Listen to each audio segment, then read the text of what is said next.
Welcome to the Real Estate Investment Podcast with Colin Murphy, a podcast for anyone who wants to learn more about building a rental property portfolio with strong cash flow and stable tenants. Here's your host, Colin Murphy.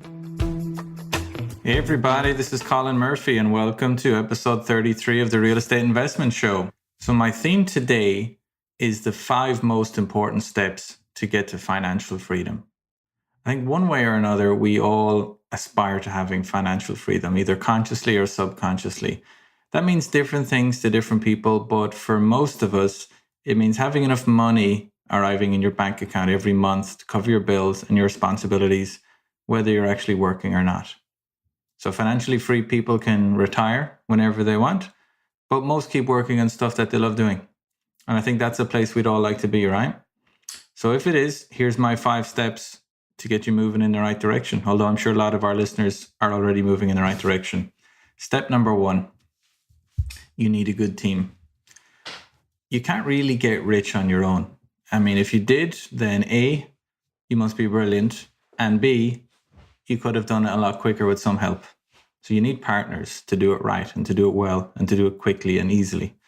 And in order to build a real estate portfolio, particularly out of state, you need, in no particular order, a property manager, a lender, a realtor, a turnkey provider, a bookkeeper, and a CPA, an attorney, an insurance agent, and especially a mentor or some sort of senior person to rely on for advice.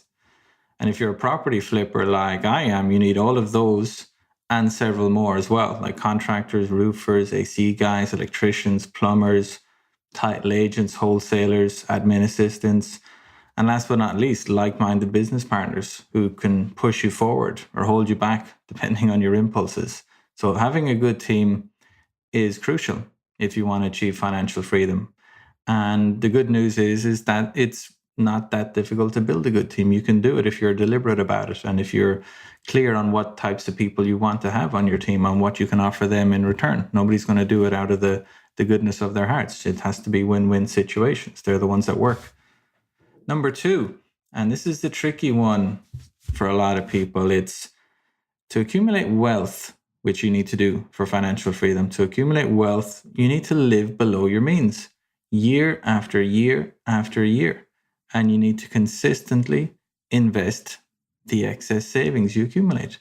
It sounds obvious when you say it out loud that if you want to build a nest egg, you need to live below your means. You need to save a lot of that money and invest it. But a lot of people who have aspirations to get rich don't do it. It's a lot easier to invest very little or very infrequently and to spend everything that you earn, and sometimes more than you earn, because it's, you put lifestyle ahead of wealth. So, getting a pay rise and then using that money to get a nicer car or go on a nicer holiday is easy. It's very easy. And it's basically what we're encouraged to do by society, by big corporations, by our culture here. So learning that habit, learning the habit of saving a lot of money and then investing the money you don't actually need to save is a habit. And habits can be learned by anybody. Some people might have that habit naturally. They might be naturally frugal people, and it's very easy for them to earn $100,000 a year and spend $60,000 and invest the other part. That comes naturally to a lot of people. But for most people, and I include myself, it doesn't come naturally. It has to be learned. And there's a lot of sensible millionaires out there in their 40s and 50s and 60s who will freely admit that they were stupid with their money in their 20s, that they used to be idiots, that they were good at earning money, but they were stupid managing it. It happens a lot. And that they didn't start using their income productively until they were much older. So don't feel bad if you've been spending more than you should have or saving less than you should have. It's normal. It's what most people do. That's why most Americans don't have savings, because they're living beyond their means, or they're not, earning what they could potentially be earning. So it's what you keep. It's not what you spend. It's what you keep that matters. So you need to live below your means, not just every now and again, but consistently year after year. And I don't mean keeping all that money under a mattress either, because that's no good. You have to invest that excess consistently year after year. So if you can learn that habit, you can become financially free. That's a very important one. And number 3 is don't take too long to do it. Don't take too long to create that nest egg.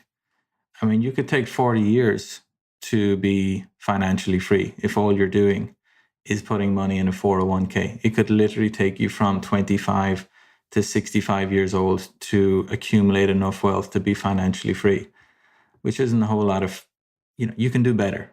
I mean, you can do better. A 401k can give you financial freedom for sure. You could accumulate a couple of $1 million in the stock market if you're doing it for decades. You could survive the ups and downs and the swings, and you could do it, and it's fine.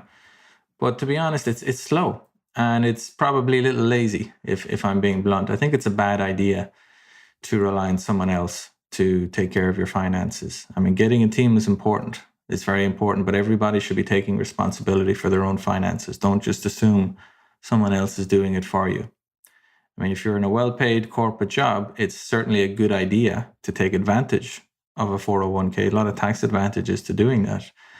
But it should only be one stream of many, okay? It should only be one source of income of many in the future. So there's lots of ways to get financial freedom outside of the pension world, outside of the 401k world. Real estate's a big one. It's a very, very big one, and it's an easy one to get you there fast. But there's lots of investment opportunities out there if you can just take the time to find them and talk to people.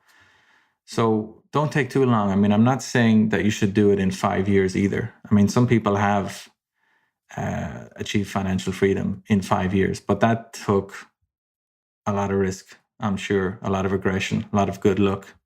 I think 10 to 20 years is more doable with the right amount of planning and discipline. So if you're literally just starting now, then you can be financially free in 10 to 20 years. You can build a multi-million-dollar portfolio, which could be real estate, could be stocks, could be a bunch of stuff, but something sizable enough that will generate the income you need for a comfortable lifestyle, whether you work or not. And then whatever you earn on top of that through working, through doing something you like, that's the icing on the cake. So 10 to 20 years, if you're taking it seriously the whole way through. You'll go through some ups and downs, but if you stick at it for that length of time, depending on your luck, you'll get there in 10 to 20 years, not 40 years. That's too long.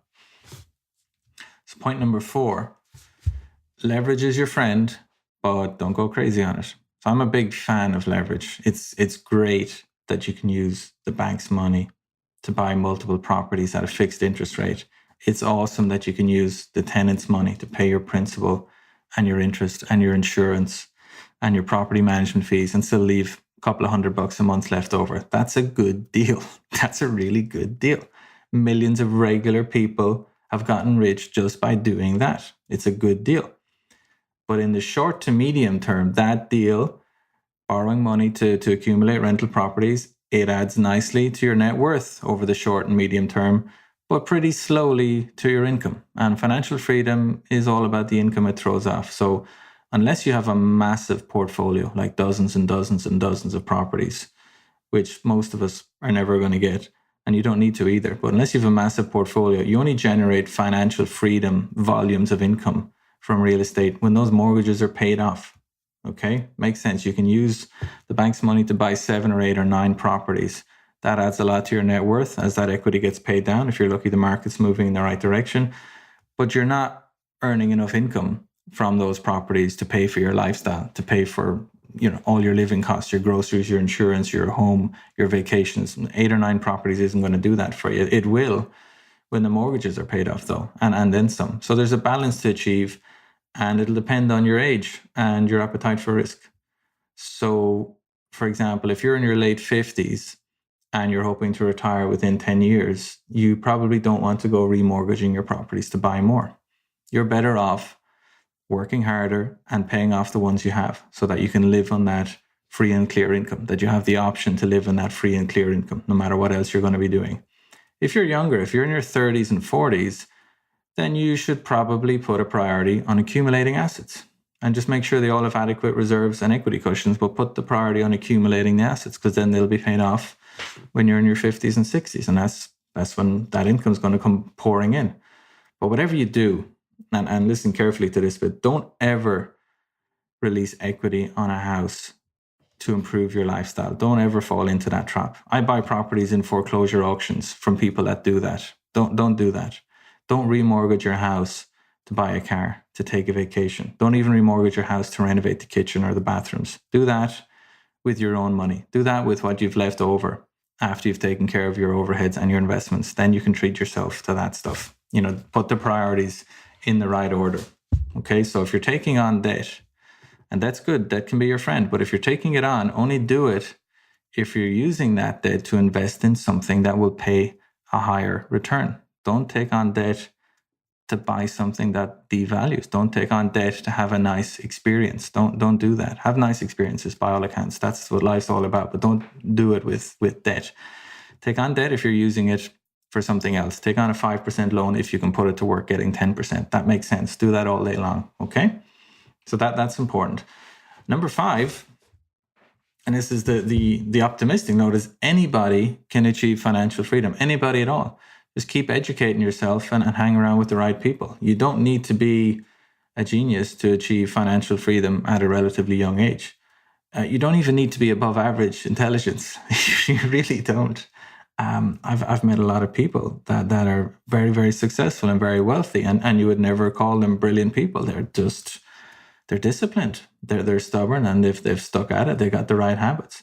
So what you need is some discipline on managing what you earn properly, making sure that you live below your means and put the rest to work.